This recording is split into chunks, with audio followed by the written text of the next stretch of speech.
Support for the Double I Show comes from Manscaped, who is #1 in men's below-the-belt grooming. Manscaped offers precision-engineered tools for your family jewels. From California. Check it in from the left coast where we take sound that combines sunshine with rhyme, move 'em around. Take it slow, watch the smoke we blow. Bring California swing and this thing for show. Well, hey there, baby doll, dance the go-go. Off a little mentally, I see it in slow-mo. Hollywood, the east side, Hub City, and Frisco. Guys at the flyers, fires up in the disco. Whoa, whoa, oh, now here we go. Mira, delincuentes, bum rush. Welcome to the Double I Show. Incoherent idiocy. I'm Sweet Tea, and with me as always, R.W. King. King, how the hell are you tonight? Doing good, T. How you doing tonight? Another beautiful night here in Southern California. Oh, man, the weather is awesome tonight. I'm loving this It's thing. getting better. It's getting towards fall now. This is when I like it, man. You know, football season's coming back and a little chill in the air at night. I like it, man. Nice cold beer on tap. Just love it, dude. Love it. This thing is awesome. I'm loving this thing, too. H-O-P-S-Y. Hopsy. Just love it, dude. Anyway, King. Hey, we want to say thanks to everybody again, T. We hit another milestone, man. These numbers are just growing big, man. We want to say thanks to everybody. Our sponsors are actually digging it, too, so we want to say thank you out there. It's doing good. Yeah, thank you to everybody who's actually hitting our sponsors. You know, we're getting that feedback. We're loving it. You know, if you guys haven't bought anything from those sponsors, guys, listen, we're not choosing these sponsors just because, you know, and we're not trying to do a money grab. No, seriously, those sponsors are exactly the type of people that we want to be repping the Double I Show for. You know, we really want you guys to kind of show them the love too. No, absolutely, T. And again, like you said, you know, I think one of the people we have to thank here is Dr. X. Hey, he's helped hook some of these things up. You know, so hey, Dr. X, how you doing tonight? Yeah, big shout out to Dr. X. Looking good over there. Good content in our show tonight. We got a lot of stuff going on in our show, T. I think we just got to get going. He hammered us with content. Holy smokes, right? I mean, the pre-show was forever, man. We're getting started late. And too many beers before the show. We got to limit our pre-show beers. To what? I don't know, but we got to limit it. From a lot to not as much of a lot? Fuck, that didn't even sound right, dude. There's your grammatica coming out again, dude. Your grammaticus. No, I did that on purpose, but still. Yeah, okay, whatever, man. I think it was sort of organic, T. No. You use that word a lot. Of course not. No, but it was perfect because it kind of flows into what our topic is going to be right now. And that is? The hot topic. Today's hot topic is going to be dumbing down of America. So what are you talking about, really, T? I mean, this sort of sounds a little bit, not really sure what it is. I mean, I know we talked about it and everything, but what are we really going to discuss here? So what this is really more of is more of like an anti-intellectual hostility and a trend. And people are being, I guess they're more proud of the fact that they're anti-intellectual. They're more proud of the fact that they don't know shit.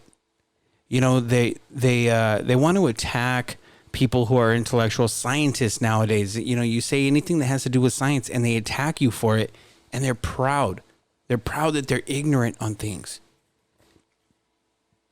So it's an anti-intellectual trend that is going on. And I believe it all starts right now, to be honest with you, it has a lot to do with our failing school systems. I think that's a huge contributor, right? And I think that a lot of it is, there's so many different contributors to me, and I think a lot of people consider that the main one, and it's a big factor. I agree, because I think in the world we're just horrible with our schooling systems. I mean, we're like almost, the thing that gets me is you look at all these developed countries, and I've been all over the world, and these developed countries have very high-end school systems. You go to Asia, they're going to school 6 days a week. Yeah. They're ready for university by the time they're 16 years old. It's very different. They're making that the priority there. Where almost here, it almost looks like a third world country where we're not really as established, and our schooling systems are sort of reflecting that. Yeah, but don't you think it's kind of a little bit by design over here? You know, I know. How so? What? I don't know what you're saying. Well, what I'm saying is, why would we design to have shitty schools? Because of the corporate structure that there is going on right now. You have what they call the elites. Do you remember back in the day when was it like 5-6 years ago when there was the anti 1%er protests that were going on? No, I don't really know what that is. Okay, so this was people that were protesting the system. They were protesting all of these 1% wealthy elites. It kind of was going against like Bernie Sanders type of feeling as, why don't we have free education for everybody? Why don't we have Medicare for all? Why don't we have these types of things like every other developed country?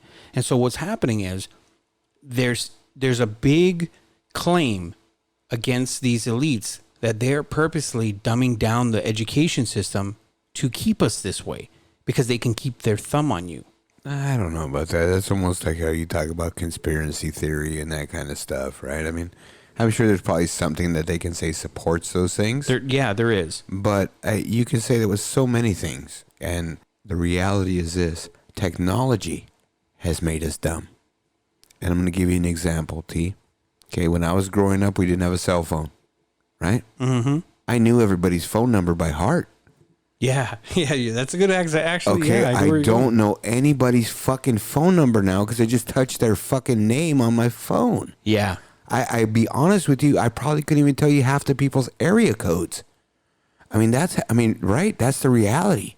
We're not even looking at that now. Our brains are not being exercised, trained, and used the way that they were before because of technology. Again, you're showing my age, right? Right. But fucking calculators? I know when you went to school and you were doing the hard math in high school, they allowed you to take a scientific calculator in there. Yeah. Those fuckers were just coming out when I was in high school. Those things cost $500-$600. Right. There was not even computers when I was in high school, really, but IBMs. You know what I mean? Yeah. So there was no thought of bringing in a scientific calculator. Put your scratch paper with your homework. Oh, yeah, you had to show your work. Yeah.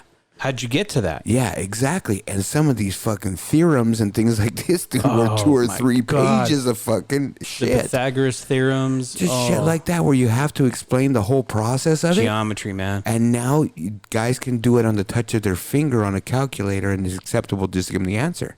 No, they do it on an app on your phone. Whatever it is. Yeah. But that's my point, is technology has made us dumb. That's just one example. No, I think there's some validity to what you're saying. Absolutely. My whole point is it's not so much of one thing. It's many things contributing to this. I mean, look, we don't even want to think anymore. We want cars to drive for us. Right? Well, yeah. I mean, whatever. Whatever we can do to get lazier and not think and not do things for ourselves. That's what it seems like is going on. Well, yeah, there's a lot of that going on, and I think you're absolutely right. But what I'm kind of referring to are those people out there that take pride in not knowing things. That's a little different, though. They're dumb and they know it because they kind of view themselves as anti-intellectuals. They try to perceive themselves as champion of the common folk. That anybody who is an educated person is, like the enemy. And I really, it's kind of hard. It makes me nervous because you have a younger generation that's growing up and they're seeing this. And luckily you have enough people that will see it and will go the opposite way and will say, hell no, that's ridiculous. But then you have people that fall into that really easily. And that's what's kind of scaring me. I think you're right when it comes to the technology. You're right. Technology is dumbing us down. You gave some great examples of that. But what scares me the most are there's so many people out there that take pride in not knowing it and they don't want to know anything. Again, my comment's going to be, I really don't think that I've known anybody personally who's proud to be dumb and who pubs that.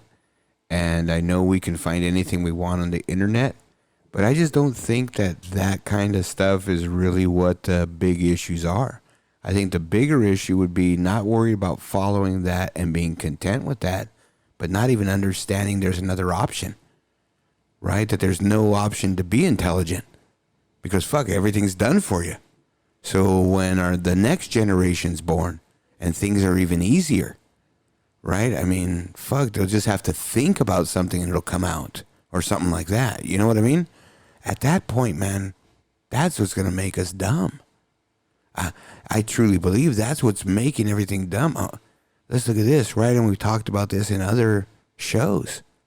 I think another contributor, and it could even be a smaller part than the regular size contributor, video games. We talked about how those influence young minds and kids and people. And there's more accessibility to those things now. And it's so much more easier, right? And we also mentioned, too, it's the greatest babysitter known to man.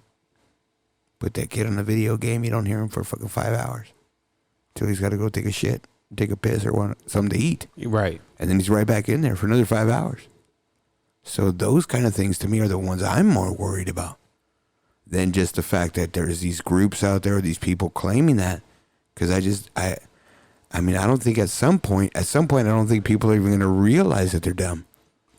You know what I mean? Not what we're talking about and what you're saying is they're proud of it. They voice it. There's a lot like that. I think there's people that they're just not even going to know what the fuck they're. I mean, they're going to think they're normal because of what? They understand technology. They could push a button.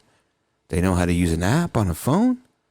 Let me ask you something, King. How many people that you know personally read books still? And whether it's an ebook or a hardback or whatever. It's so funny, T. I guess we sort of think a little bit the same, and that was sort of one of the next questions I was going to say, and I had queued up in my file in my brain. Yeah. Nobody reads books anymore. I love to read books. I love reading. Aristotle, one of these fucking guys back in the day, I don't remember, but I read it, that he made a statement in one of his famous quotes is, if a man reads 1,000 books in his lifetime, he's a genius. He's not talking about a fucking Mad magazine. No. He's talking about a novel, a book, right. Something with substance. Yes. Okay, count 1,000 books. You know what I Pretty mean? It significant. takes weeks to read a good novel because you just don't have the time unless you're just on vacation. Yeah, and you can binge the hell out of that. Yeah, and still, what's a novel going to take you, 2-3 days? 2? Yeah, maybe because you just fucking, you got to take a break. Yeah, you got to take a break, though. You can't read for 12 hours without getting up, doing something. No. You just can't. Your mind doesn't work that way. I mean, maybe some people's do, but not the normal people like me and you. And I don't even think we're normal because we read. We read a lot. And we read a lot for the show. You and I are constantly sending each other all kinds of different content, books, articles, everything. No, I think people read a lot of articles on their phone and things like that. And it's the only way they get news. Social media, I mean, the reality is they're actually reading what people are putting out there, but they're not reading things of substance, T. Now, I'm going to challenge you a little bit on that. About what? About you saying that you think they read articles. I think they just skim the headlines more than anything. Well, I think a lot of people do. And even like I tell you, you send me so much stuff, I just look at the headline. Yeah. Yeah, I just don't have time to look at everything you send me. Yeah. You know what I mean? So, yeah, you're just built different. You're all over the phone. I'm not built like that. Right. So when I see it, if it's something that grabs me, I'll open it up. But if not, I'm skimming the headline. You're right. But you're still reading it. Right? So you're trying to figure out what it is. You know, there's always some kind of caption under a picture. Yeah. Always some kind of hashtag my boobie fell out. You know what I mean? But I mean, it's... hashtag the first time a baby ate a sour candy. I mean, there's all sorts of shit on there. You got to read but it. it's stupid shit. No, I understand. But that at some point, that's going to be almost like, well, I can read that. I'm not stupid. You feel me? Yeah, but and that's can't. where I'm getting at. The actual literacy and being able to read at a certain level of literacy is not there anymore. No, and it hasn't been. You're right. It hasn't been since even we were in school. Our numbers are still behind everyone in the world. It is, but then you hear everybody say, "Oh, we're number 1. We're the greatest country in the world." Well, we were, but because we're allowing all these things to happen, I don't see that we are anymore. You still got to think of it this way, right, T? So think of any other country, an Asian country or whatever else. How many universities or schools of higher learning do they have? And how many people do they have in them? In the United States, they're everywhere. So the United States people, and we still have the means for people who are intelligent, who maybe didn't do well in school, can still go into college and get college degrees by getting GEDs, by doing things like that. Because sometimes it's just a matter of being lazy. It's a matter of the habits that we formed. It's a matter of attendance. It's a matter of truancy. and you don't snap out of it till you get older. And there's a lot of people that have done well after that. True. So it's not a fact of, you're right, illiteracy at that point, but it's the fact of at least somebody trying to become more than what they are. I think that's the bigger issue there. People are content with making money and having a job. Nobody wants to build themselves up and make a career out of anything anymore. And that goes into the dumbing down. Why work at being better? I'm getting paid. I got a job. My family's okay. Yeah, I can go to Disneyland on vacation. You know what I mean, right? So Yeah, instead of actually traveling. And a lot of people are happy with that, T. And that's the sad thing, is they're accepting that. They're not trying to better themselves. That, to me, is the worst part of the dumbing down of America. We don't have any drive, right? When you become in a position in a company where you're a manager, or you're a senior officer, and you've built yourself up, what's your motivation at that point? Who motivates you? Money? Money can't motivate you. No. Because it's not going to work that way. No. There has to be some drive in you. And that's the whole reason why you got where you were. No one's built like that in the United States anymore. Not anymore, no. And that, to me, is a bigger effect of the dumbing down of America. Everybody's content. Exactly. Nobody wants to fucking work their brain. That's really what it is. It's about thinking, about learning, about getting better. Well, and people don't want to do that. Okay, but don't you think that's part of the whole instant gratification to kind of go with your technology point? Because we have such instant gratification. We have things like, okay, we had Facebook and we had Twitter, right? But that was primarily reading. And Twitter was what, 130 characters. It wasn't even much. And then Instagram came out because it was pictures. And so it's just all you can see and react to just a picture. Do I like it? I don't like it. Even go before that. Texting. Texting started dumbing down people. They can't talk anymore. With all the hyphenated type and not this even and that. No, people can't talk and have a conversation. They can text for hours to each other. But put them in front of each other? Fuck, to talk for 5 minutes. That's it. It's just the way it is. Well, they can't even spell anymore because they spell in text. Well, not just that, but your computer does spell check. Your text, you can put the spell check on. Right, the auto check, but they override it with instead of ARE for R, they're doing the letter R. Right, and I do that too. I don't want to type out because, I put BC. But but I don't think they don't know how to spell R. That's sort of easy. No, but you know what I mean? Yeah, but and my point is they're doing that a lot. But that's more of because that's what you need to do on those things, because to spell out the whole word, there's no reason for it. Well, nowadays it's autofill. Once you start typing it, it autofills it. Well, yeah, no, I understand that, T, but it's like, I think to me that's more the hipster thing to do, or the hip thing to do. All these little hyphenated words like you're talking about. I don't think it's an effect that people are stupid. They may not be able to know to spell it, but fuck, I don't think 20 years ago they probably know how to spell it either. It's just in general, like you said, just everything with technology and the way it's been going the last 20 years or so. It's getting worse and worse. And that's what I'm worried about.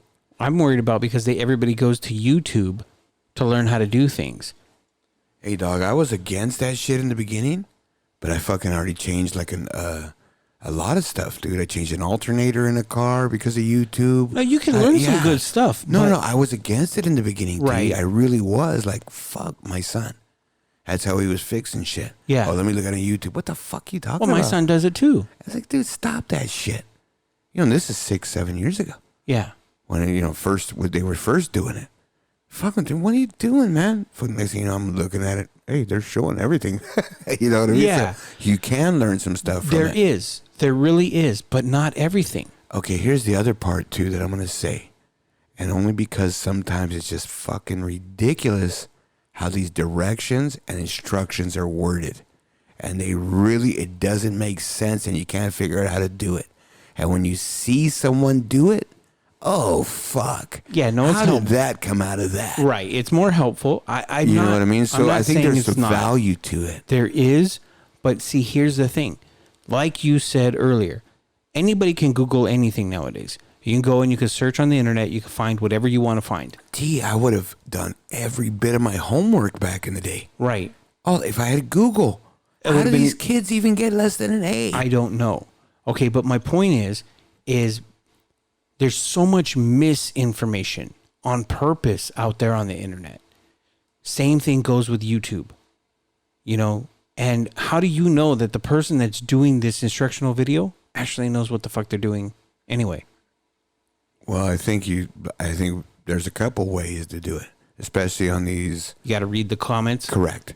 It's a big deal. Yeah. You know, because if they have like 3 views, and the first one said this guy's full of shit to say that I was doing this, second one goes, I concur.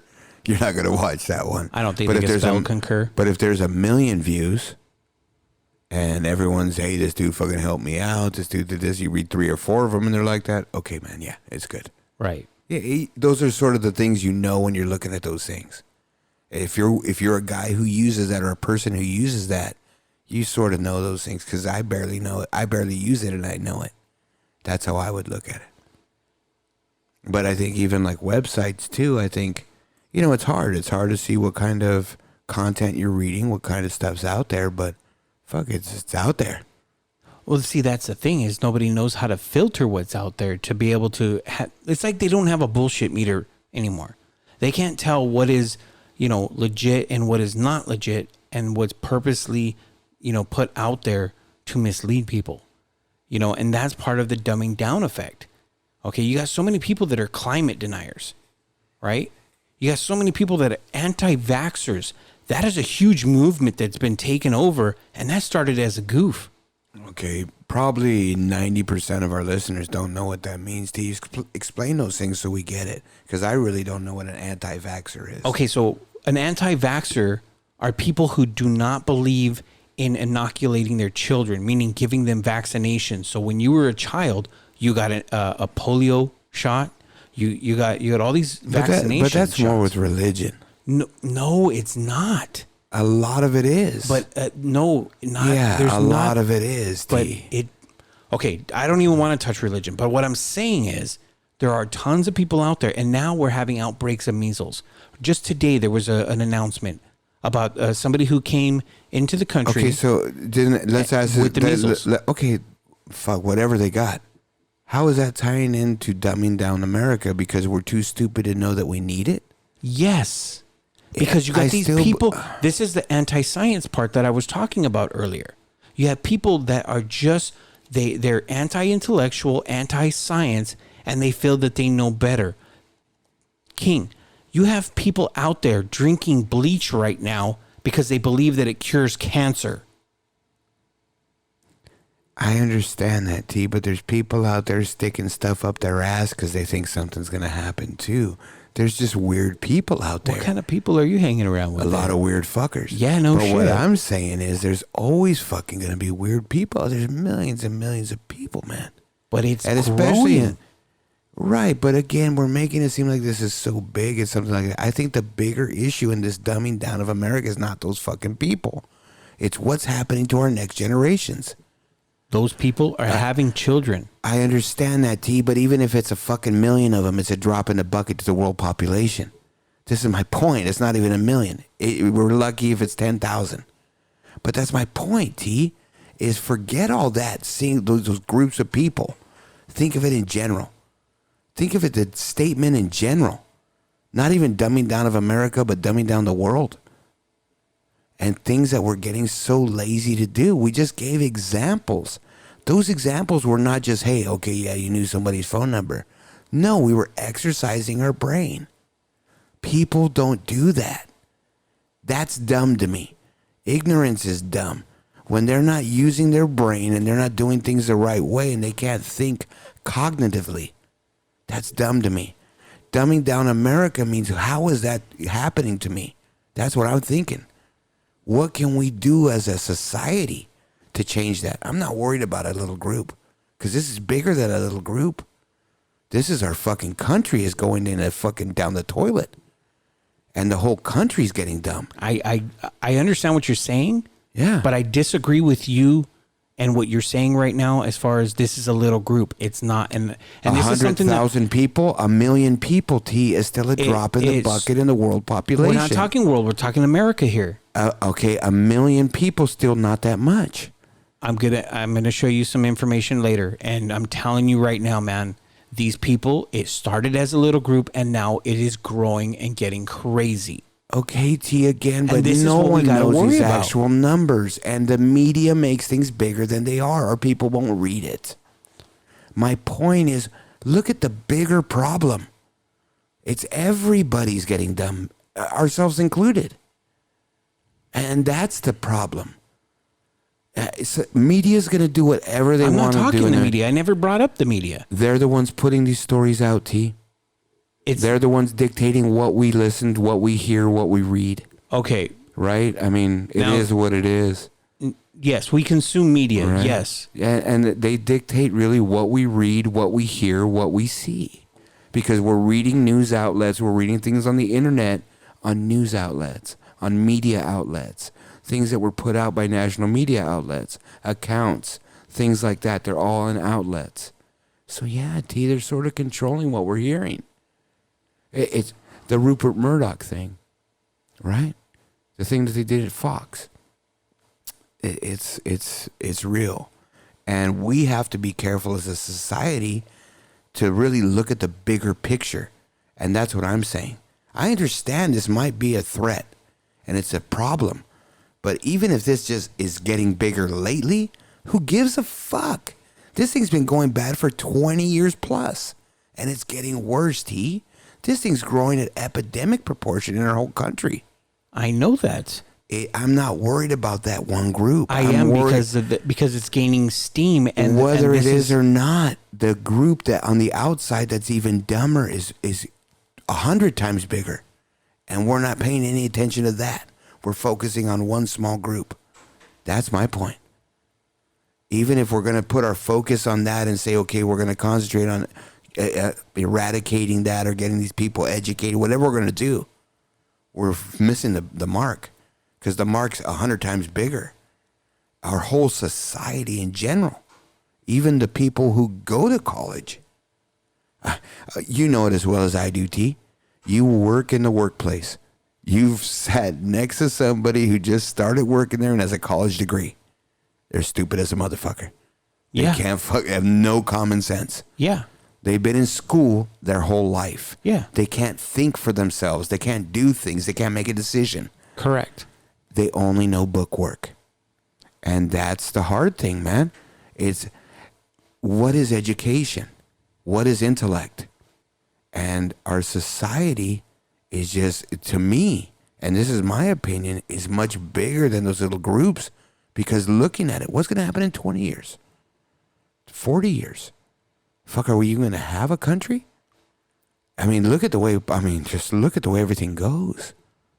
Right? So many voices, so many younger groups, younger people take these voices, take these things like these groups you're talking about.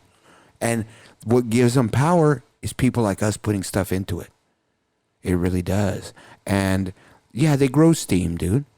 And still, the more exposure they get, the more people are going to join them. I disagree. The more exposure they get, the more people realize they're full of shit too. No, when I mean exposure, okay, first of all, people can't join them if they don't know they exist. That's the exposure I'm talking about. Not true. Not so true. So you're just grouping people who have the same thinking in this group. Do you remember when we talked about freedom of speech and everything? We were talking about 4chan and 8chan, right? We were talking about these websites. Yeah, I remember that. Okay, now these people are going on sites like that. People are going and they're gravitating towards that. They're searching for it. They go out to try to find it. But again, how many people are on 8chan? 1 million? No, tons more than that. I don't have the stats in front of me, but, again, there's a lot of people, dude. Yeah, but I mean, you're saying, okay, I can't. I think the bigger picture is, like you said, the bigger concentration is our education systems, technology, what it's doing to us, the workplace. We talked about that too, T, right? How this professor came out, and I was telling you this thing I was reading, this article. This guy basically said that with technology now, technology could replace 80 or 90% of the workforce out there in the world. But they couldn't do that because the economy would crumble. You'd have so many people that didn't have any means to work. The world economy would Correct. crumble. And I believe that. What would happen to those people? What would happen to everybody? right? So technology's out there and it's available to sort of put the human race almost into annihilation. Well, we already right? know what's going to happen. We see Like what's the going to happen. Terminator. I mean, Well, no, I mean, okay, no, I'm not to your saying like point- for real, right? but To your point, what you were just saying, the point that you were making, we already know what will happen. We're seeing it with people, workers like in the coal industry and different types of warehouse industries that are getting replaced by technology, that are getting replaced by these different various means of pretty much an AI workforce now. So we see that. We know what that is. Now, it's not on a scale like what you were talking about, like 80-90% of the workforce will get replaced. We don't know, but we can project, we can forecast exactly what's going to happen because we see what's happening in these small sample sizes. well, the way this guy sort of broke it down is he sort of broke it down into how much was manual labor, warehouse jobs, and he sort of broke down all the things that these things can do, and they had showed all these automated warehouses where there's like one person, Amazon. things Prime like that. example. Yeah. Well, all the ones in Asia too. Yeah. This thing, all you see is just pallets moving around these racks, and they're just flying around, and they pop out, and they're all staged out for an order. Yeah. And it's just a conveyor moving them closer to the truck, and the guy's got to load them in his truck. Yeah. So that's really it. It's one or two guys in a control room. Tobacco land, in Raleigh, North Carolina, when I worked for Nabisco. Yeah. Right, I would visit that plant. There was like 8 people per shift, and they're making 10 million cigarettes an hour. I mean, everything's on robotics. The trash is taken out by robots. And this was back in the 90s. So, yeah, man, I mean, this is back then. This stuff is out there. And the technology is there. And it's a big win for companies because they never get tired. They don't call out sick. And they're not going to file workers' comp on you. Right? So, and you don't have to pay any kind of vacation holidays, nothing. nothing like that. Nothing. So, yeah, I mean, I think that we definitely have the means to eliminate a lot of jobs. Think of an office job. Already receptionists are a thing of the past. You call into an automated system. Yeah. They have you want the IVR. Yeah, press 9 if you want the directory. I hate those damn You things. know, right? But yeah. you know what I mean? Yeah. Salesforce. I mean, you probably you eliminate half a Salesforce by doing things by automation. Right? You don't even want to call in. By Salesforce. Right? No, it's a platform called Salesforce, and it eliminates most of that stuff. And it's actually called Salesforce. This is my point. Yeah. And these are things that people are coming on. The big dogs already know all this stuff. Oh yeah. And they've already presented it to the government. And the government's like, fuck no, you can't do that. Don't fucking do that. They have to. Right? And the guy's saying because the economy will crumble. The country will crumble. Or the world. Yeah. The world economy will crumble. Yeah. Because this isn't just, our economy is no longer just a isolated economy. But you look at it, T, and I'm going to say this too. Again, out of all the developed countries in the world, we're so behind everybody. Even China, places like this, these Asian countries I go to, like these are all these automated places. Yeah. Over here, we're way behind that. We are. And the places that are automated are usually overseas companies that move over here. They're not domestic companies. Correct. So we're just so fucking ass backwards here. 100%. I'm not going to argue on that. And my thought is, man, when is it going to kick into gear here and one of these generations say, hey, fucking wake up, guys. This shit's fucking way behind. And something happened because I think to me, when we talked about this subject, that's the first thing I thought of. Look at what's happened in the last 20 years, 10 years ago, 5 years ago, 5 years from now, 10 years from now, 20 years from now. Fuck, I already feel stupid. Just all the shit that can be done for me. I don't even have to remember any directions. No.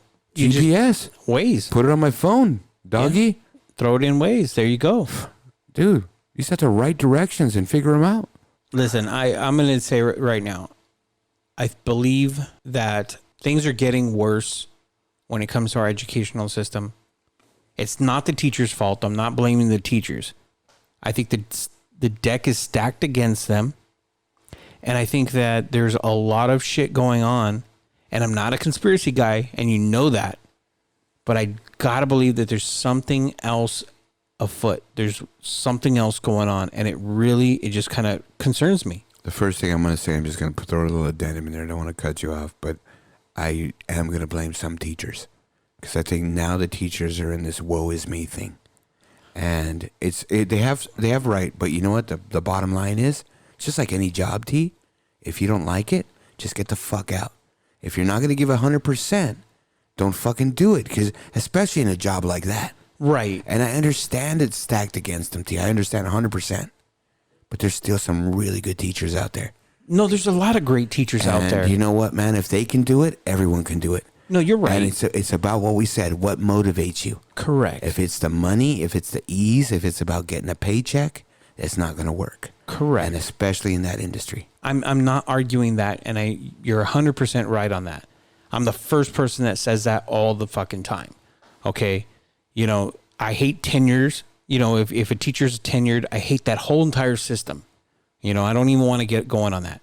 But I think, you know, you got to understand the issue that I see with the deck being stacked against them, and we don't really touch on politics here as kind of a more of a guideline for us. But I think I got to blame all the politicians on this. I'm not even saying red or blue, but I mean they don't put anything into education over here. They don't put an emphasis. Why is our military budget 20 times greater than the next country below us? And yet when it comes to education, we don't have the money. No, only the get the fuck out of here. Education, because there's money revenue and money stream in those. Right. That's really what it is. No, it is. That's what I'm saying. And that's something that we've even discussed too on other, topics that we want to talk about is the NCAA money stream. Not just for their sports, but for the NCAA, the universities. Yeah. Those guys get a lot of money. I mean, they get benefactors, they get all this other stuff, giving them stuff. And they got sponsors on their campuses, things like that. They get a lot of money. Yeah, it's big revenue. It's all money. Plus the tuition. Yep. Fuck, dog. So, you know what, T, we're going to have to wrap this up, man. It's getting a little bit long, but I think we're going to probably revisit this at some point. I think you had some good points.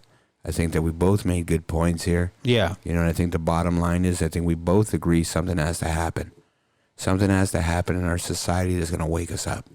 We got to figure this out, and we got to make sure that our kids and our kids' kids got something at least viable that they have to look forward to in their life. I just wonder how much time we have before it actually does happen, Yeah, no, I agree. Man. Hey, but live every day like it's your last, brother. That's the whole point. You're right. Yeah, right? Because what do they say? Today's, it's a present. It's a gift. It's a gift. Yeah, that's why tomorrow's not promised. Yeah, it's the future. The Man's Corner. All right, so Man's Corner. Yeah, a little bit of Man's Corner today, man. This one is nice. I like this one. Well, we're just gonna touch on a couple of things, T. And typically, it's summertime, man. It's gonna be Labor Day weekend. The show's gonna drop right before Labor Day. Right before Labor Day. So we're gonna give you guys a little bit of some grilling tips. So the first thing we want to talk about is we're just gonna say, okay, T here doesn't really grill. He smokes. I'm a smoker. I do real barbecue. Yeah, he keeps saying that, but my fucking some real Q. Yeah, that's why he whoofs down the steaks I make all the time. But anyways, man, so I didn't say you didn't make great steaks. You just grill saying. some pretty bomb ass steaks. I love them. Oh, I know, I'm pretty good. But how much do you wolf down of everything that I smoke? My ribs, my pulled pork, things like that. Yeah. I can't even have a conversation with you because you're just still eating. think my grilled tri-tip is better than the smoked tri-tip. So, all right, man. So what we're going to talk about too today, T, is just a little bit of tips for them. Why don't you go ahead and start? Maybe talk about some things that you make, what are easy for these guys to make. If they're into smoking, if they're into grilling, pop it off, T. All right, so if you're into smoking, you're going to want to get something that's going to be a little bit easy, something that doesn't require too much work. Especially it's Labor Day. You want to chill. You want to have time. You're going to have some friends, some family over. So you're going to want to do something that's not going to be too tedious for you. So I'm going to say, throw it out there. You could do something like a pulled pork or a rib. You could even do a whole chicken. The point is not to get too crazy. You don't want to get too ambitious on something like this because you're not going to be able to eat. It's going to take you too long and you're just not going to, it's going to be way too much. All right, guys, so slow down. Get like a nice pulled pork, like get a pork butt, something real simple. I'm going to tell you guys right now, my secret to it, and I make some pretty bomb-ass pulled pork, is real simple. You get the pork butt, bone in, bone out, it doesn't really matter. You get some mustard, just get some regular French's mustard, rub it all down, salt, pepper, boom, throw it in the smoker. I'd hate to give a time frame, 4 hours, 5 hours, 6 hours. It's done when it's done as far as the temperature. But when you're used to doing it, you kind of gauge it and based off of the weight. And you're going to set it at 225 and just kind of watch it. But if you're going to do something like pork, I definitely would stay away from any kind of harsh type of wood, like your mesquites or anything like that. You want to go with a lighter wood. You want to go with like an alder or a cherry wood or something like that, cedar. You want to go with something that's a lot more flavorful for that pork, because that pork's really going to absorb. You're going to get that nice smoke ring on that. So that would be something that I'm going to tell you guys to do. If you're going to go basic and you just want to grill, hamburgers and hot dogs are always the best thing, but I'm going to let King get into the grilling part.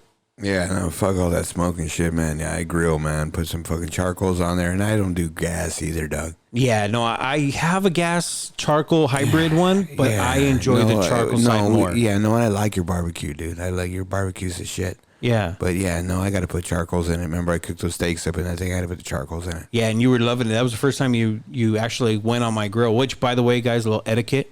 Don't ever touch another man's grill unless he says it's okay. Yeah, unless he's your brother and tell him to go fuck himself. So, but yeah, I did it anyways. So, but that's what I'm saying. And he gets an elbow to yeah, but to if the you head. go to somebody's pad and they invite you over, you just don't go over there and start fingering their grill. It's like fingering their old lady, man. And you don't tell them how to do it, man. Hey, you're flipping that too much, or you know what I mean? You just don't do that.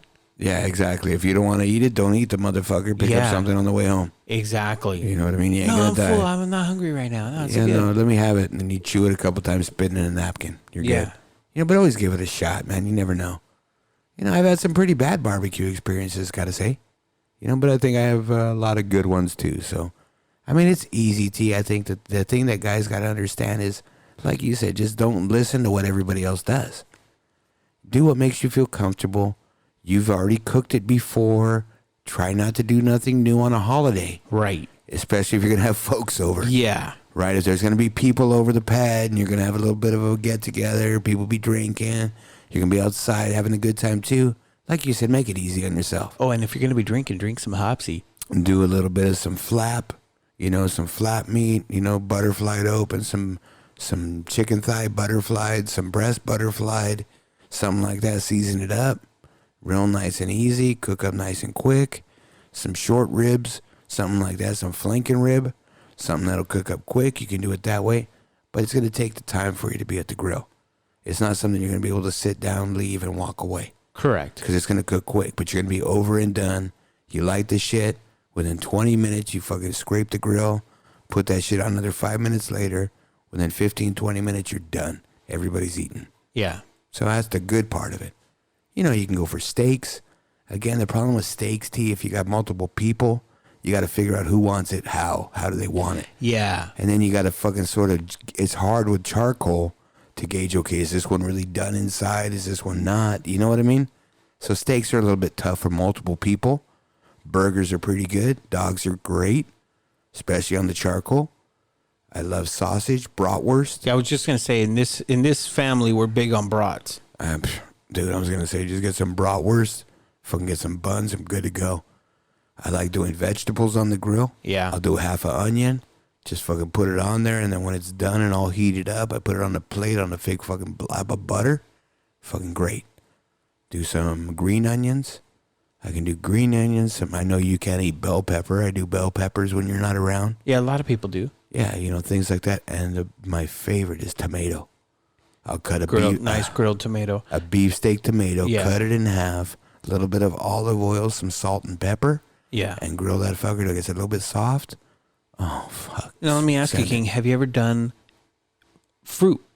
Like a grilled pineapple or grilled peach? I've done pineapple slices. I've done peaches, half a peach. Yeah. I do the half a peach. Yeah. It's awesome. It's awesome. Awesome. Because the natural sugars caramelize and Correct. come out in the heat. Oh, my God. That is some White of the best nectarine. eating. Yes. Yeah, it's just so good. it's They just got to so be a little great. bit firmer, though. Yes. When you cook it, Because you can't it be a just little go bit to on the mush. mushy side. Yeah.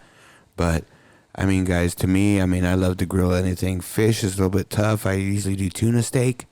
The trick there is to just put get a stick of butter, real butter, and when the grill's ready to go and you scraped it, You got to rub each one of those little fucking grills with that fucking butter. Yeah. And it's going to catch on fire, so It you got to will. be careful. You'll get a lot of flame. But you put that on there before the fish goes on, it won't stick, not too much. And you flip it over, and then when it's on the top cooking, you sort of rub the top with butter, so when you flip it over, it already has butter on it.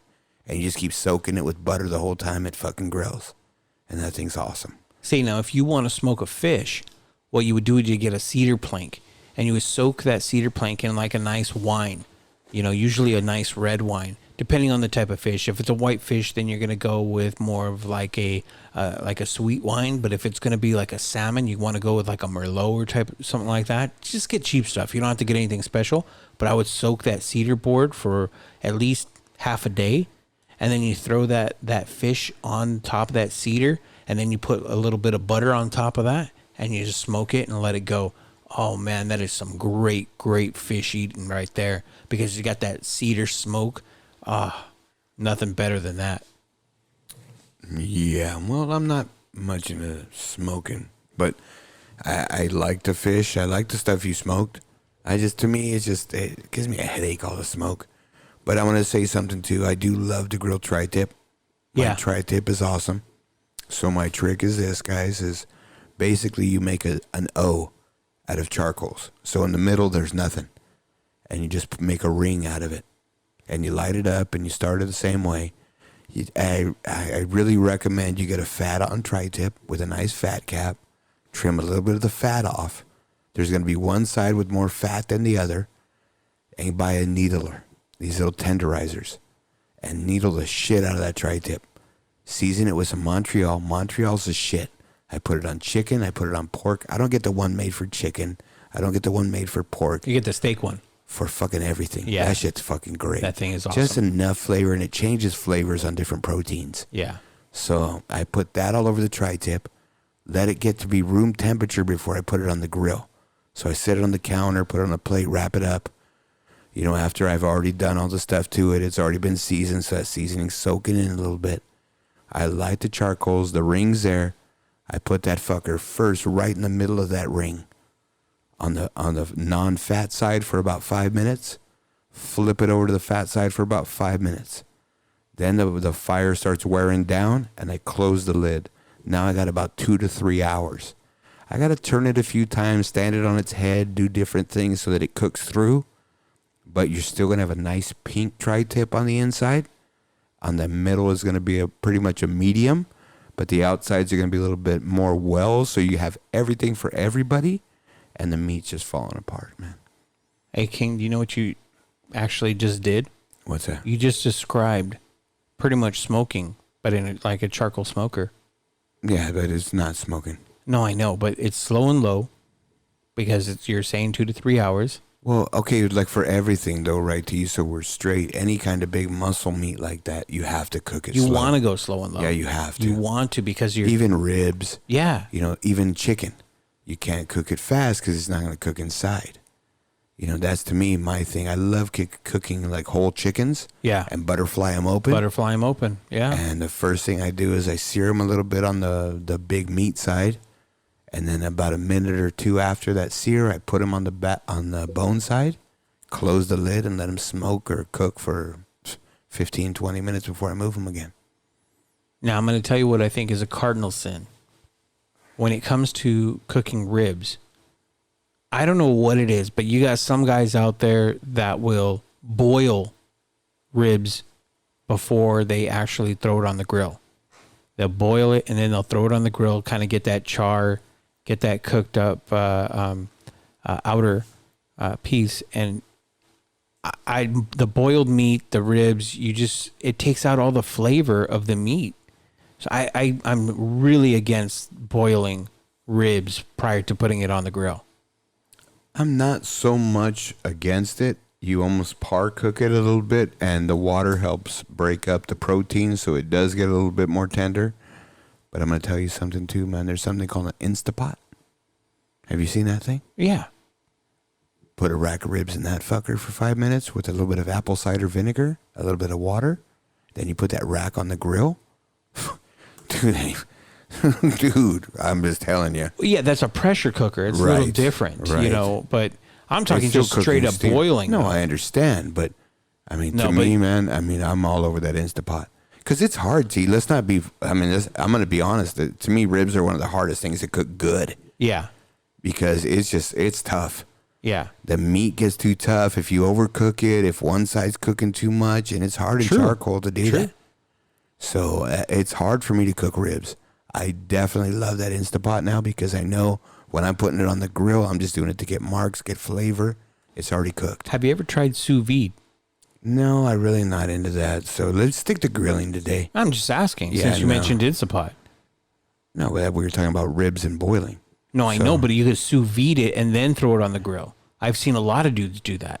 Okay, I don't know where you can get a bag that big, and you got to get a pot to submerge it. It has to be pressure under the pot. No, it doesn't. Not for sous vide. It has to be under the water. It has to be underwater, but it doesn't have pressure. No, you have to hold it with pressure to stay under the water. So these devices or sort of these pots or whatever have like a lip or something to hold stuff in. You got a rack of ribs. How are you going to put that into a boiling pan? YouTube it. I'm telling you, I see it all the time. I see dudes doing it all the time, and they're not doing it how you describe it. How do you know that information's real? I don't. How do you know it's accurate? I read the comments. Touche. All right, man, let's move on, man. But guys, hey, you know what? I don't think either way is wrong. I think whatever way you like to grill, whatever way your family likes, whatever's easier for you. I mean, you guys know how you do it. You guys know what you're about. If you can't handle it, if you don't want to deal with any thinking or dealing with it, fucking burgers and dogs. You buy the press-made patties, throw them on there, fucking flip them a couple times, you're good. You're good. Yeah. You know, depends on what your family likes. Yeah, and there's some pretty good burgers out there, too, that are pre-made. Oh, yeah, you can get You some know who's pretty got a good good stuff. burger, man? Walmart. They got a tri-tip burger that's pre-pressed and made. 4 of them is like $6 or something. Yeah. But dude, that shit's good. I'm just saying. You Okay, know what I mean? no. Hey, it's good.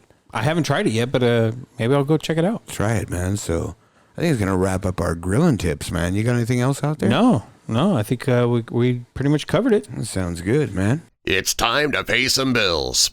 Check, please. Hey T, did you hear about new Hopsy beer? It's a Keurig for beers. I did, King.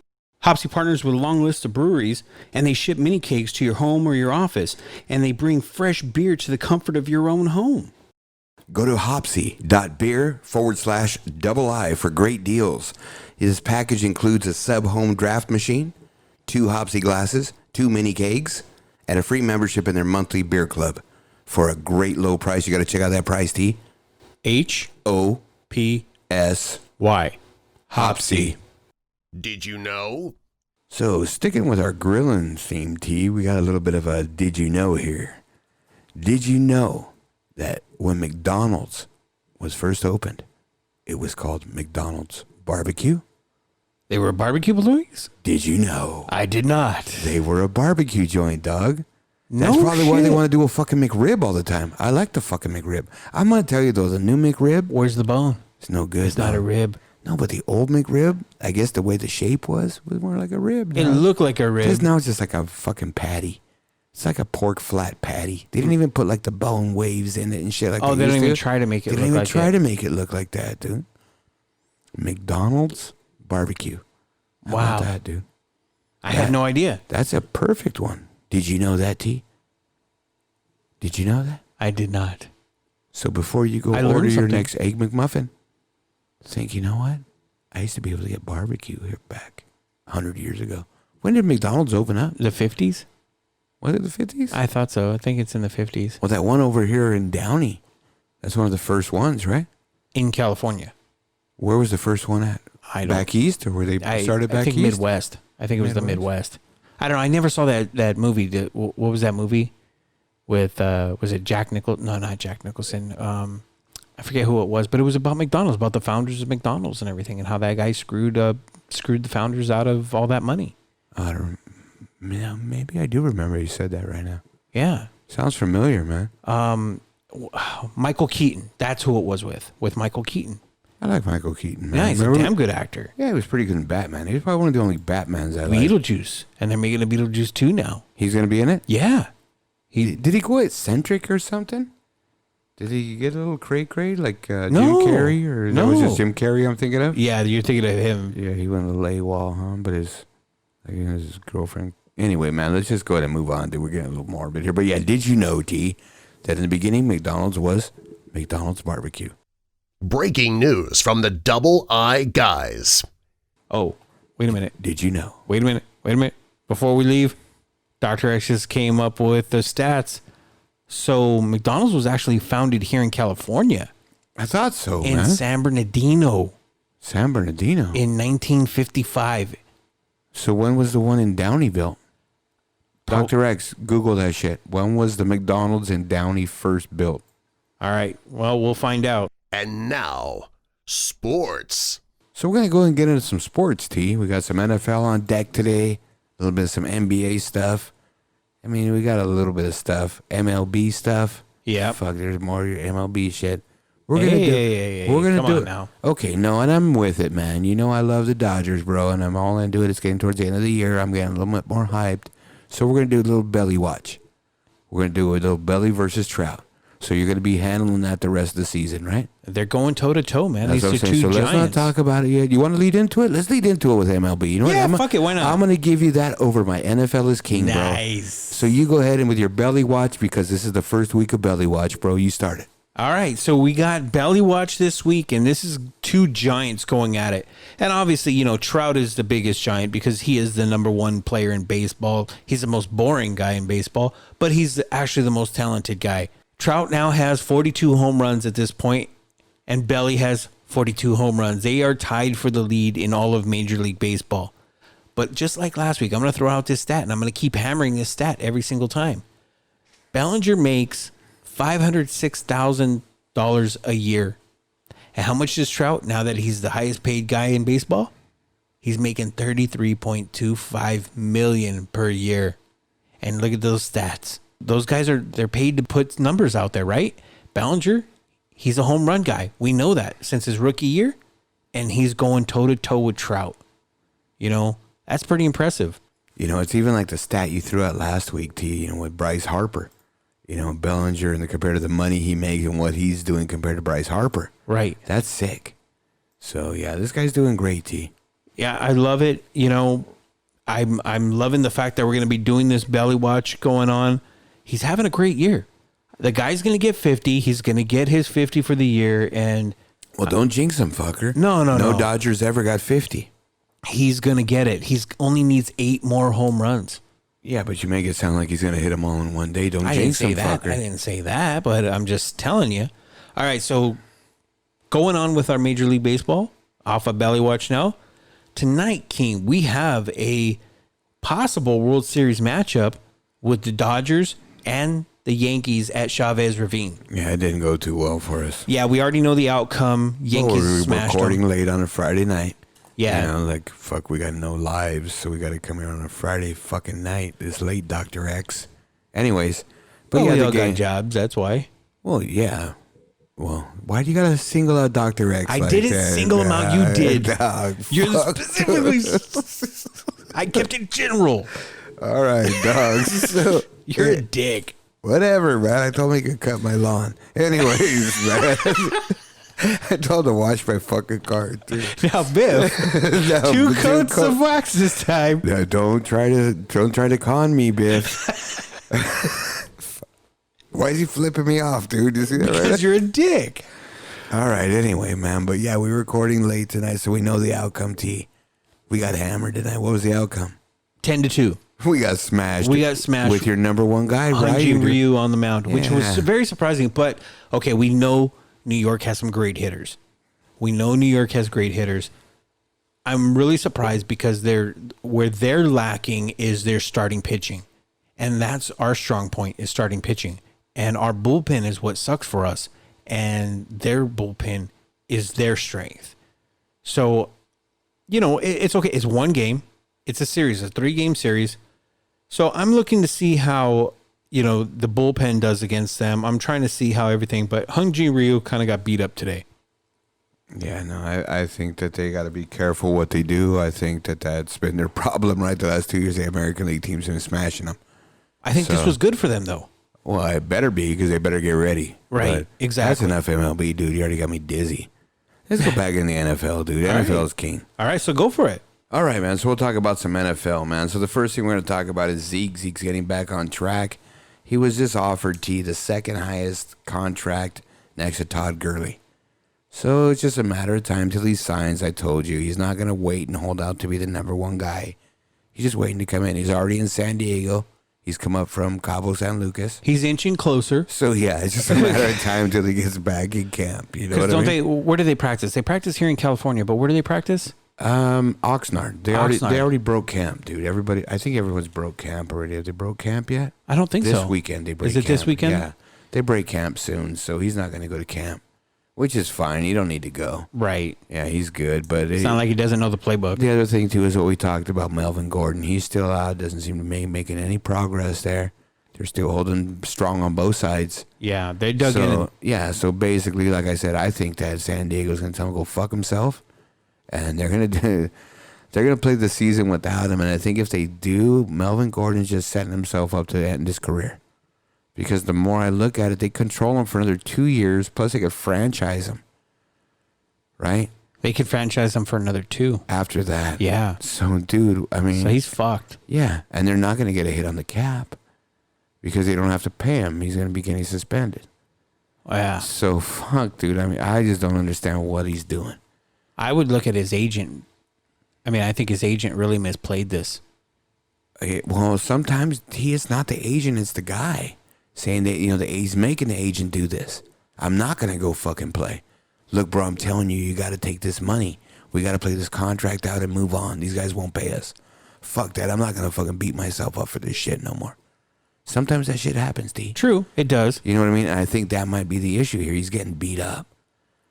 He's not a durable guy anyway. No, and I think he's just trying to protect himself. Correct, because he knows at any point his career could be over. Yeah. So, yeah, he wants to get all he can now. And Zeke, too. If you're going to fucking put me out there 350 times a year, guys, for the last 4 years, fucking pay me now. But I think the big difference is Zeke doesn't have the health problems that Gordon has had. I think that's a huge thing. Not just that, but Zeke has different ownership, bro. Well, but Zeke has different problems. Since they were in San Diego, irrelevant. I mean, that's the thing, too, and we'll get into that right now. Since they were in San Diego, that ownership's the cheapest fucking ownership out there. Oh, they're horrible. Horrible. So Melvin Gordon trying to stick it to this ownership, good luck. It's the David Sterling of the NFL. Well, yeah. The other part, the other part, yeah, you're right, dude. And that's the thing that sort of got me. Where I sort of thought Zeke would be in camp trying to work this out because of how much Jerry Jones and the Cowboys stuck behind him for all his bullshit. Yeah. So that, I mean, but a lot of people thought that. But I think maybe he was doing that before. And maybe I heard that or somebody made some kind of reference to that he's been doing that. And he's been showing them for that support. And he hasn't been doing that. And he finally said, you know what, guys? And they've been telling him, we're going to pay you. We're going to pay you. They've just been stringing him along. Because they have to pay everybody else. And, they strung him along. He's like, look, guys, enough. Because Dak and Amari are coming up. And I need to get paid before those motherfuckers. Because I've been doing this here since the first day I got here. Yeah. So, and that's really what his leverage is. So, I think just a little bit of some more NFL news. And it'll get bigger for us here in the next week or two. Getting closer to the season. Any cuts, things like that. No more big injuries that I know of. A couple little dings up here and there. Cam with his foot. Yeah, again, it's all precaution, T. He'll be fine week 1.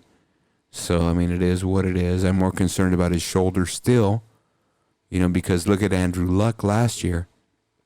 It took him a year to come back from his shoulder.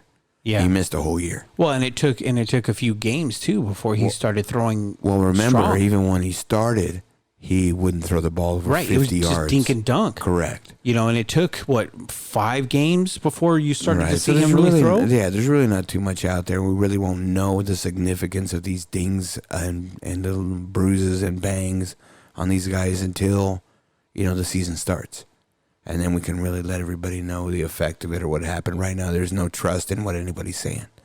Because people say it's no problem and they're not going to play for 6 weeks. Yeah. Or, it's pretty bad. All of a sudden, they're ready for week 1. So it just happens that way. I guess the other thing we can talk about, and I'm getting tired of talking about them because I don't think it's that big an issue, is AB. The media's all over this, everything else. Mike Mayock came out. You're either all in or you're all out. Look, assholes, you knew what you got in this fucking headache. Quit fucking putting it out there. To me, T, I think they're sort of trying to make headlines. It's what they want. They're trying to stay relevant. Yeah, man, exactly. And they know getting this knucklehead is just going to fucking make all the headlines. But see, there comes a point in time where this guy is just bad for the clubhouse. Whatever it is, you knew it when you got him. You bought the luggage. You bought the cow. Yes. Right? To get the milk, you bought that cow. Yeah, exactly. So they can't say they didn't know what they were getting. Right, because he wasn't that guy when Pittsburgh drafted him. No, but he grew into that guy when his power started coming. Correct. When he became an elite guy. Correct. But, you could blame Pittsburgh for maybe making him into that guy because Tomlinson allowed for that to happen. Tomlinson kind of, egged him on a little bit and said it was okay, right? Because he's not a disciplined guy like that. But when it comes to the Raiders, to your point, they knew what they were getting. They knew they were getting that guy. They went out and traded for that guy. I completely 100% disagree with you, T, on the fact that Tomlin is the guy who let this guy happen and they grew him there. The reality is, in the history of the NFL, really good receivers are fucking like little divas. They all are. And I don't know what it is with that position, but they all have acted this way. There have been so many guys worse than Antonio Brown, but because back in the day there wasn't the big media outlets, things weren't fucking popping out. But there are guys that are 100 times worse. I hear the stories. I read the books. I've talked to players who played in the 80s and 90s. Correct. And that's my point, too. But their coaches allowed for a lot of that to happen, too. No, they didn't, T, but the guys were so good. Okay, remember what I told you, too, in the beginning. That in college, the coach is the most important person on that team. In the NFL, they're the least important. And that's the difference. And the only exception is probably the hoodie. Other than that, it doesn't matter. If you get the highest paid player on that team or the best player, the owner's going to side with the player. They do that in all sports. The coaches are disposable. There's very few that aren't. There's a handful that are probably. Sean Payton, maybe McVay, maybe a couple other guys. But that's out of 32. That's my point. He's been like this forever. And it's just, I think to me, a lot of this is magnified by the Raiders. They want to be magnified because, like you said, they're not relevant. This is making them relevant. Yeah, I still disagree. Why, whatever publicity they get, good or bad, is publicity. Right, but I still disagree with you about the Tomlin thing because he allowed it to happen because he never disciplined him, and the other coaches too that you were talking about, they don't discipline him. Why? Because he's a star player, so they get treated differently. They're handled with kid gloves, and they allow it to happen. What is it? Going back a couple of years, when Tomlin was telling people no social media in the locker room. We keep this shit private. And what is he doing? He's over there on Facebook Live, and he's live streaming everything that Tomlin is saying and laughing. And Tomlin did nothing. That's my point. You're enabling him. You're allowing because you have a different set of rules for different players. Okay, remember we had the discussion too, right? How much of this was ownership, general manager? The coach in a lot of situations isn't the final say, right? And we even made this comment at that, and believe you made the comment to me that finally Mike Tomlin got his fucking headaches out of there. Le'Veon Bell's gone, and Antonio Brown's gone. And my point was, I bet you this motherfucker's trying to get rid of him for a couple years. Because, yeah, dude, they distract the team. The other headache in that locker room is Ben Ben Roethlisberger. Yes, but Big Ben. again, look at the dynamic of an NFL organization. Look, just because we don't hear fucking bullshit from Tom Brady, I mean, just because everything's hunky-dory over there and they're winning shit, I guarantee you in 5 years or whatever else, there's going to be guys come out and say this guy's just a fucking a-hole. Yeah. It's everybody. Yeah, no. You know what I mean? Okay, I agree with you on that, but okay. So, I mean, we're singling out a guy and making him seem he's head and shoulders above everybody else. He's really not. That's my point. Yeah, he's a dick. He is because he's the And loudest right now. Just right now. I'm saying, dude, this is a history of this for fucking 50 years. Well, yeah, I mean, we got Ocho Cinco. We got all these guys. So many guys that Yeah. have done 100 things times worse. So, yeah, dude, I mean, it is what it is with this guy. And to me, it's just so much time wasted in the media on this because they can't even talk about their football team. The media chooses not to talk about their football team, but they choose to talk about Antonio Brown. That's the media. Well, he's a polarizing figure in football. That's why. So go to our next story, T. I think it's a little bit fucking crazy you were talking about. And I still don't think it's a big deal, but I know some people like yourself thought it was a big deal. So tell them what's going on, popping off about the field issue again. All right, so, okay. If anybody doesn't know, the Raiders and Green Bay just played a preseason game the other night. You and I were on the phone watching this, and I don't think we were actually realizing what we were watching. But did you notice that there was no kickoffs? No, you told me after. Yeah. And not just that, but you told me that it was on an 80-yard It field. was on an 80-yard field. And then once you said that to me, it made sense just because of the configuration of the field. Well, because of the CFL, but there's a big hole because of the way that their goalpost is, right? So it's like the back of the end zone for the NFL was the goal line of where the CFL was, but my point was the field wasn't ready. I don't know who the hell is the one that's supposed to. I mean, you say all the time, NFL's like this big conglomerate, right? Money, money, money. And if you're investing that kind of money into your product, don't you think you're going to go out there and you're going to make sure this shit happens? Last year, what happened in Mexico City? The field wasn't ready. The field was in bad condition, and they had to move the game here to California. Luckily, the only reason why nobody talked about it, the reason why it didn't become a big time issue was because it was a hell of a game. That was an amazing, Monday Night Football, Sunday Night Football. It was a Monday night game. Was it a Monday night? Okay. Yeah, it was an amazing game. It was one of the highest games that we've seen, God, since I can remember. But my point is there's so many instances going back the last several years where the NFL's trying to expand. They're trying to go into international, and they're not doing the due diligence, and these field conditions are horrible, and nobody's paying attention. But the other thing that kind of everybody's now saying is this is a slippery slope is the fact that they were playing on a short field and they played with no kickoffs.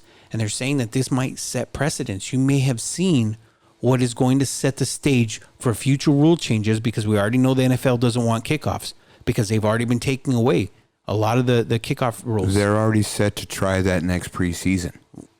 Well, they're no kickoffs. Right. Yeah, you start on the 25-yard line. And this was kind of like the precursor. They were more than happy to go with this.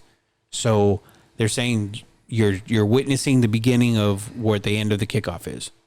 Well, of course, it's coming at some point. He is not a genius to figure that out. But okay, so my rebuttal is I don't think that these games, and I agree with you.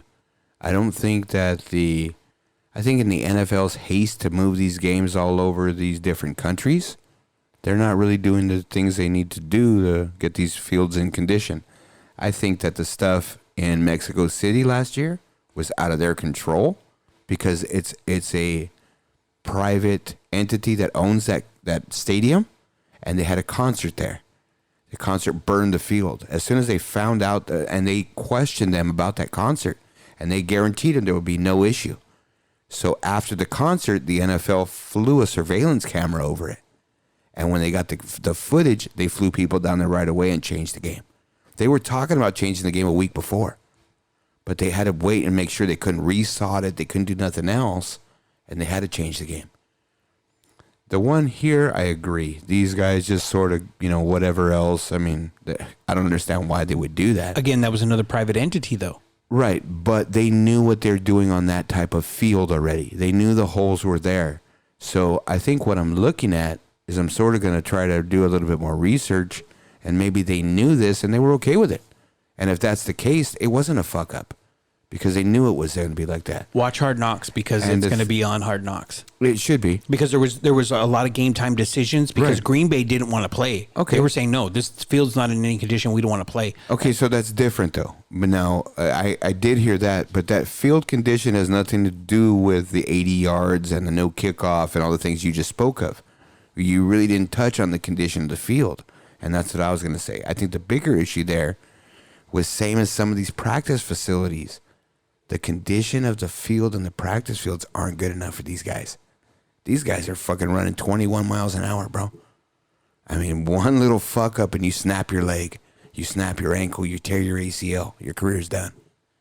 And that's the part I'd never get with these owners, with these teams, these organizations, the NFL, that you're right, they're not protecting their players enough. I don't think that anything other than the fact that the 80-yard field, the holes that were filled up, They did enough to take care of that. It was the condition overall of the field. I think that's the thing that we need to talk about the most, because you can't go to somewhere just to get outside the country and have an issue with the field.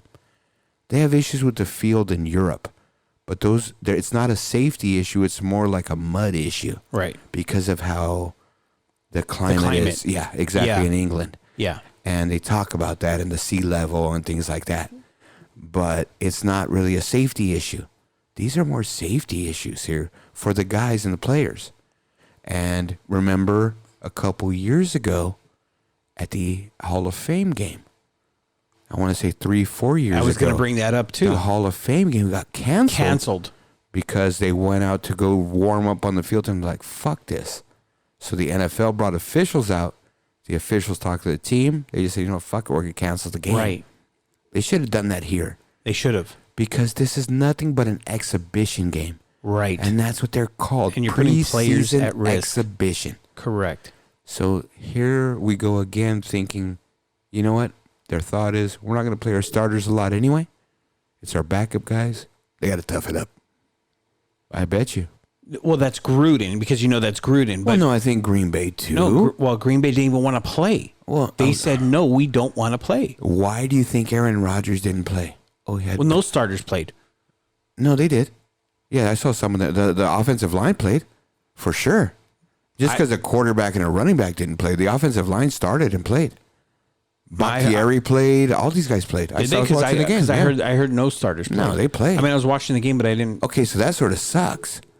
That you're sitting there saying, okay, you're a backup. Right, Go you're fuck fodder. yourself up. Yeah. You know what I mean? Yeah. You know? Fuck, dude. Yeah. Okay, now here's the other thing, though. And this is something to you, what you were just talking about, the Hall of Fame game.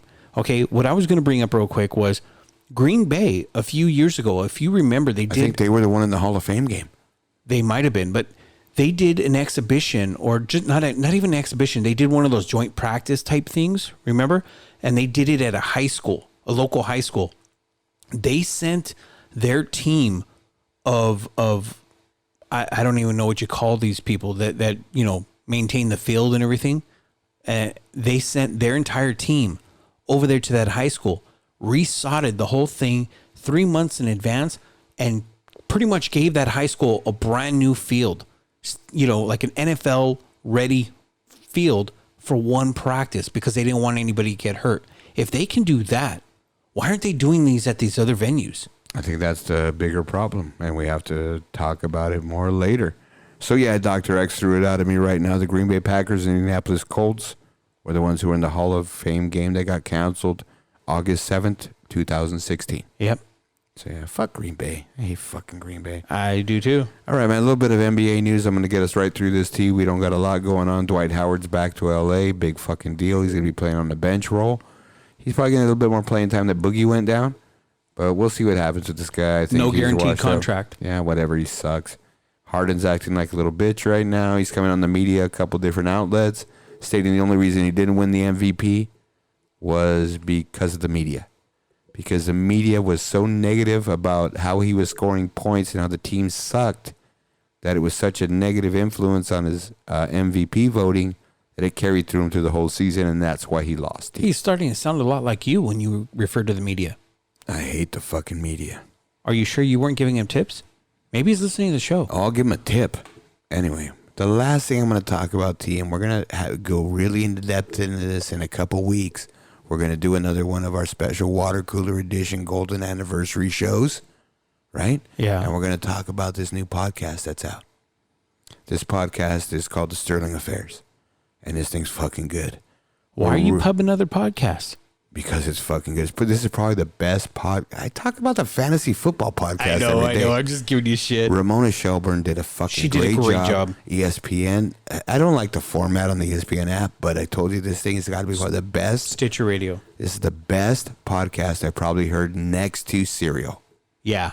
I mean, I have to say that this was done really well. It was very well done. So, yeah, guys, if you guys want to listen to it before we talk about it, and then you'll hear our take on it in a couple weeks, but we're going to put this in. We already got it queued up in a couple weeks, but it's called The Sterling Affairs. Yeah, and it's a 5-part Donald Sterling documentary. Right, it's about Donald Sterling and the collapse of the Clippers, sort of how he got built up, how he started, how the whole thing went down. We knew what happened. We didn't know the details. Everybody knew they forced him out of the league. Right. They forced him to sell the team, or they were going to auction it. Yeah, so everybody knows that they tried to get him out of the league. They tried to make him sell the team. He tried to stop that. They were going to auction the team off. His wife stepped in. And these are all the details. It's fucking good, The T. sordid details. It's fucking good. It is. So I don't want to pub it anymore because we got a lot to talk about when we talk about it, but that's going to wrap up our sports, man. What the fuck news? All right, King, we got a little what the fuck news going on. All right, man. So go ahead, T. We got a little bit of some news stories here, man. Thanks a lot to The Voice for that intro. Yeah, so Smart ass.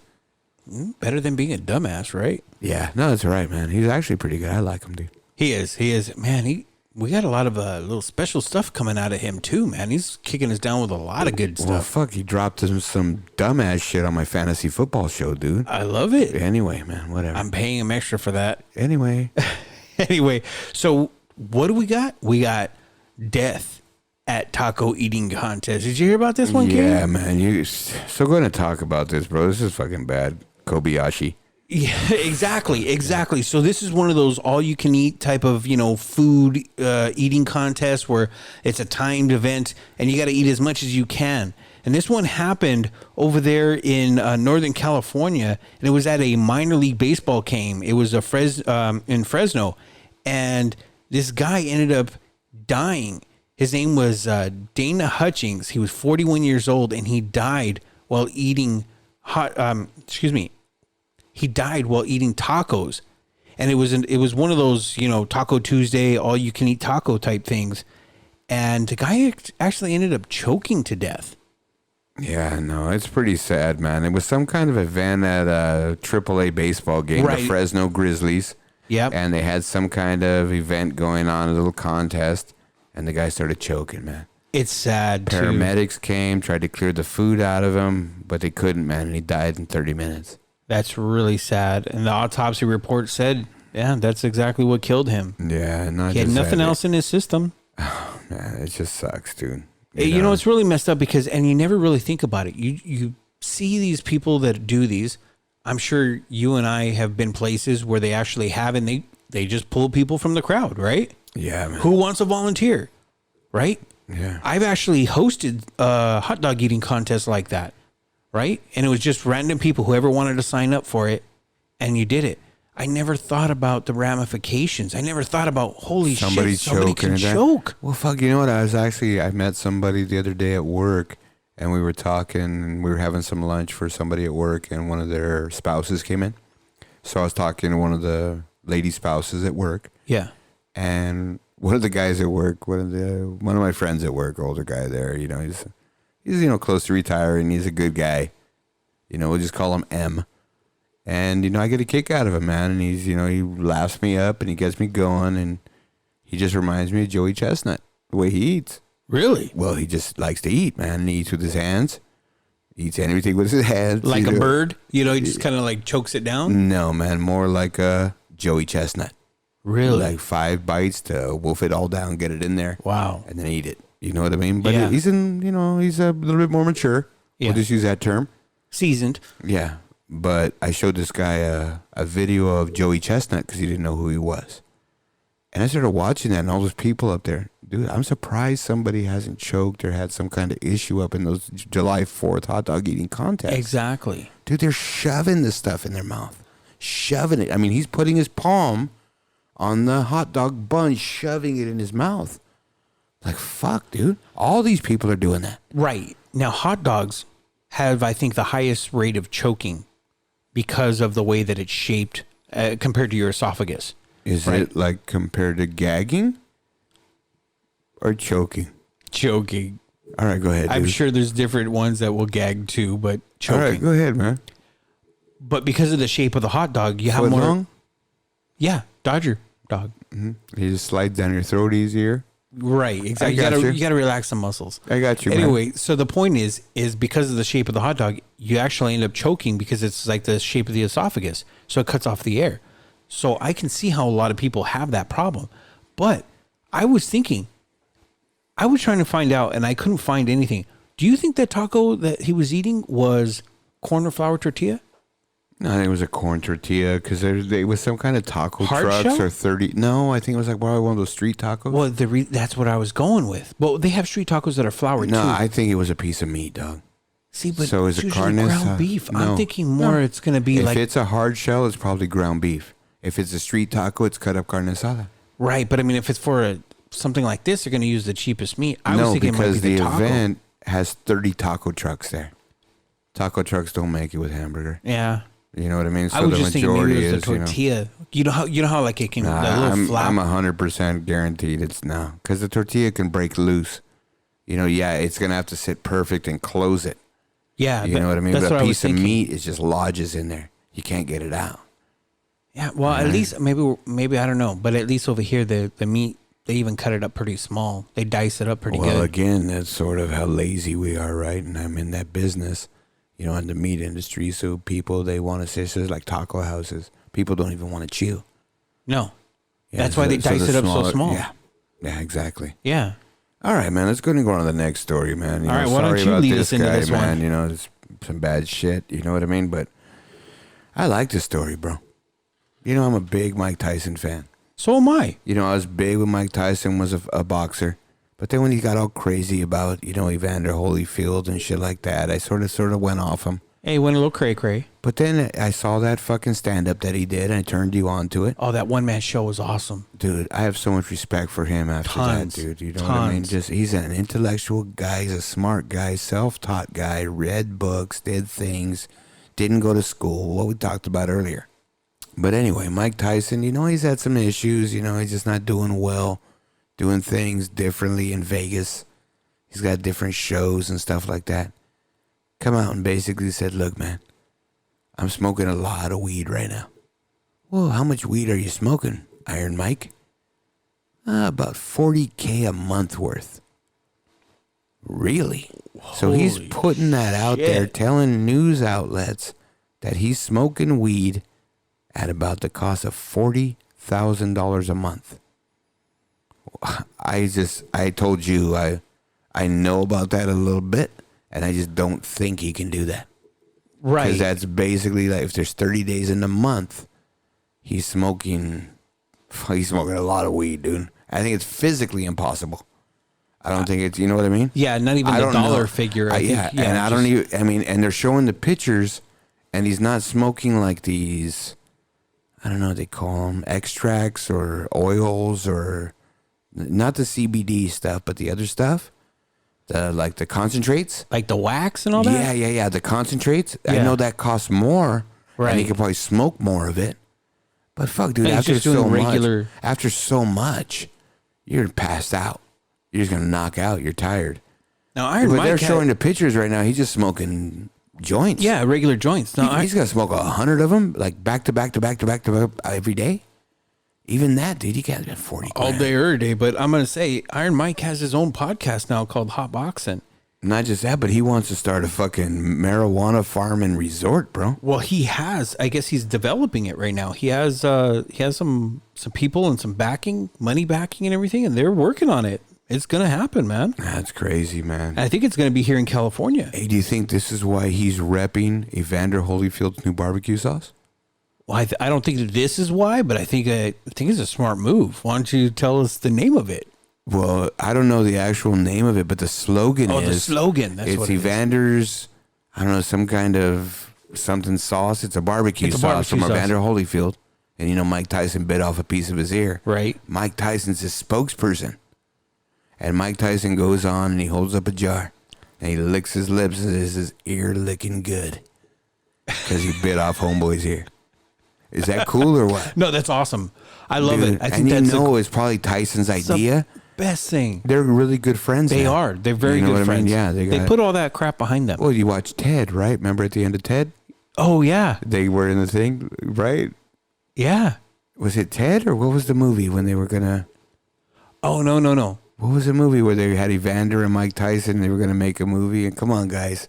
Oh no, No, that wasn't Ted. I know what that was. You never saw the movie. It was the one with Sylvester Stallone and Robert De Niro when they were old boxers. Oh yeah. Okay, And they I had know a which fight one. again, and They had a Kevin f- Hart was in it. Right. Kevin Hart was their He was the agent. promoter. The promoter. He was the promoter. And he was trying to get another fight between Mike Tyson No, I and did Evander. watch it. I watched it with you. Oh, did you? Remember at Yeah. the end? Come on, Mike. Tell him you're sorry. Yeah. All right, man. I'm sorry. Thaui. Yeah, and Evander's like, I don't believe him. Fuck that. Yeah. That was good, man. No, You know it what I was. mean?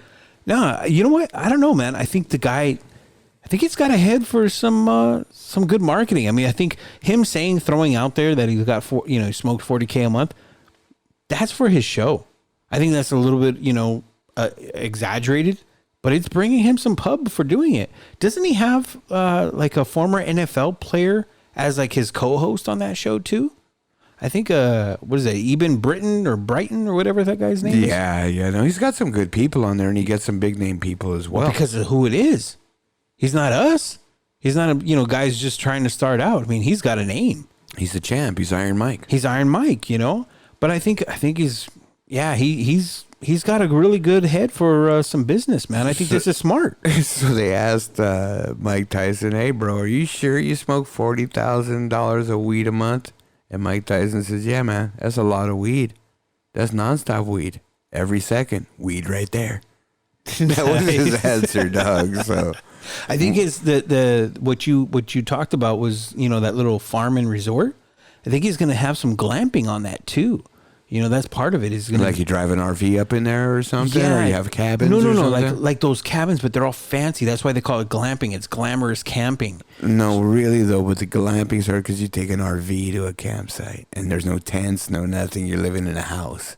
So that was the original glamping. That's original, no, Yeah. but nowadays, like it's one of those like soft wall tents where it's got a hard floor, and then there's like a jacuzzi that's right next to your tent, and there's nobody around you for a little bit. And so he's gonna have glamping, and then also a edible factory, and some kind of amphitheater in there too. So he's got big plans. No, absolutely, man. But I mean, fuck, it says he's going to sell 9 strains of cannabis flower, potent extracts, and soon edibles. Yeah, So yeah, Mike Tyson working that weed train, bro. why not? Right? It's legal. It's legal here. Is he in Nevada? No, Is it's California. Oh, he's in California. He's in California. Oh yeah, man. That makes sense, right? Absolutely. Went into effect in 2018. Launch it. The Tyson Ranch. What's taking so long? It's the funding, dude. It's costing him a couple $1 million. Oh yeah, but I'm sure he's got backers too. He's got a lot of backers. You would think you would, but probably it'd be hard. I mean, who really wants to back? Well, probably Dave. Anyway. Big money. I mean, no, it's on the New York Stock Exchange right now. Some of these weed co-ops. Oh yeah, that's what I'm saying. It's big money that's now. what I was gonna say. Who's gonna invest in weed? Like, Yeah, wait a minute. whatever. Yeah, Yeah. I stopped myself. You had to stop yourself, Ed. All right, man. So what do we got next, man? I think that wraps us up there, King. Oh fuck, T, man. This thing was just going, man. Great story today, man. The dumbing down of America thing. I think we really got to talk about that some more, man.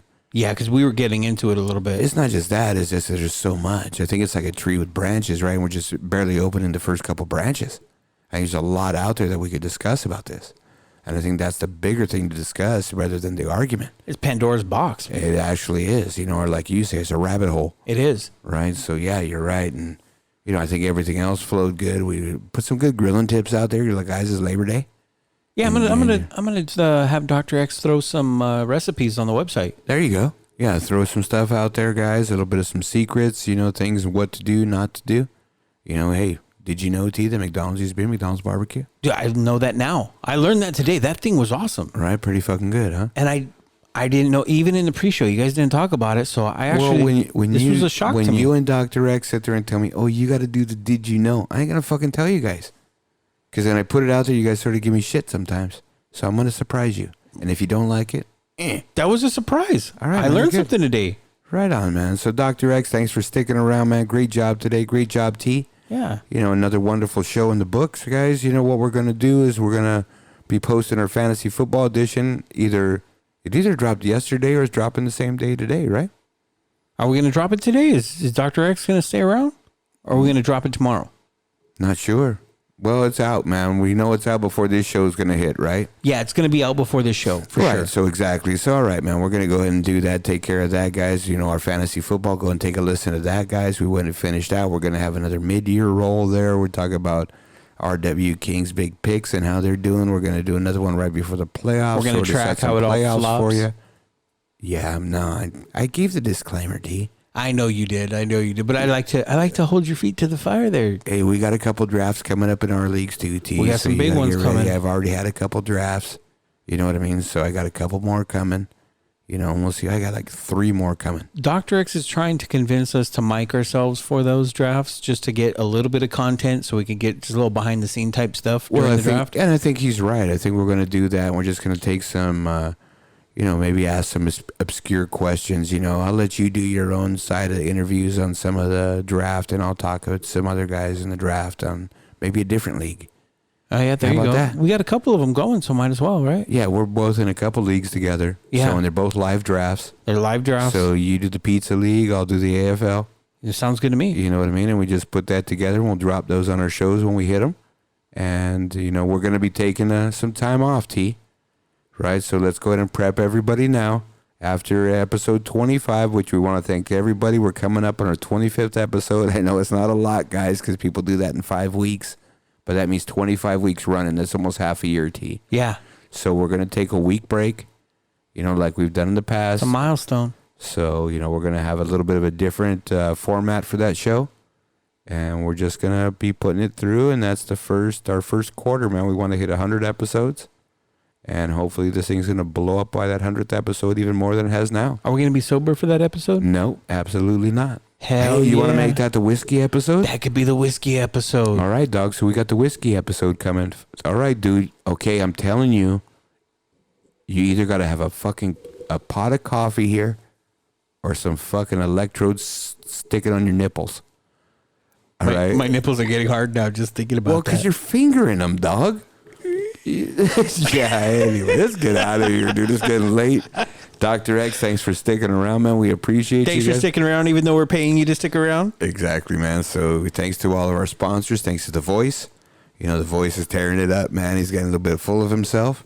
So we'll be talking I like that, though. I like it. I do, too, man. So, Get a little sassy. Saying bye to everybody, man. Thanks again for sticking around. The Double I Show coming at you guys. We appreciate you guys listening to us. We know you got other options. Make sure we're your number one option. There you go. Folks, remember, man, if you're repping our gear, make sure that you take some pictures and send them to us. Post it on our... You can post it on our Facebook at facebook.com/The Double I Show, or hit us up on Twitter and just look for Double I. That's right, man. So remember, Google us. Whatever you want to do, we even drop on Google now. Yep. So, guys, hit our website. Do whatever you got to do. Just come at us, man. We appreciate all the info. For the Double I Show, I'm Sweet Tea. I'm RW King. And we are... out. From California.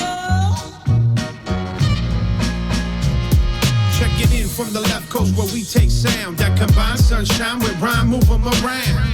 Take it slow, watch the smoke we blow. Bring California swing and this thing for show. Well, hey there, baby doll, dance the go-go. Off a little mentally, I see it in slow-mo. Hollywood, the east side, Hub City and Frisco. Calles to the playas, fires up in the disco. Whoa, whoa, oh, now here we go. Mira, delincuentes, bum rush the show. Aquí in Cali, where trees so sweet and these habits is feeling Ari on this rugby beat. And on summer nights, we use our feet. Hey, T, did you hear about the Double I Taco guy? No. Yeah, man, we got our own taco guy. Ooh. His name's Omar, bro. Fucking this is the best tacos in town. Guys, if you're in Southern California, you're going to have to call this guy. We're going to go ahead and work with him a little bit, T. He's going to be a sponsor on our show now. I'm loving it, but where the hell was I when all this went down? Well, me and Dr. X made the deal, bro. Oh, that's why. See, I know And Omar, too. He didn't say nothing. And the fucking tacos are great. Oh, his stuff is the bomb, man. Hey, guys, you know what, man? If you guys need something, just give Omar a call. His number's 562-387-6091. That's right, man. Omar the taco guy. So what's the deal? I mean, like, what is it they get?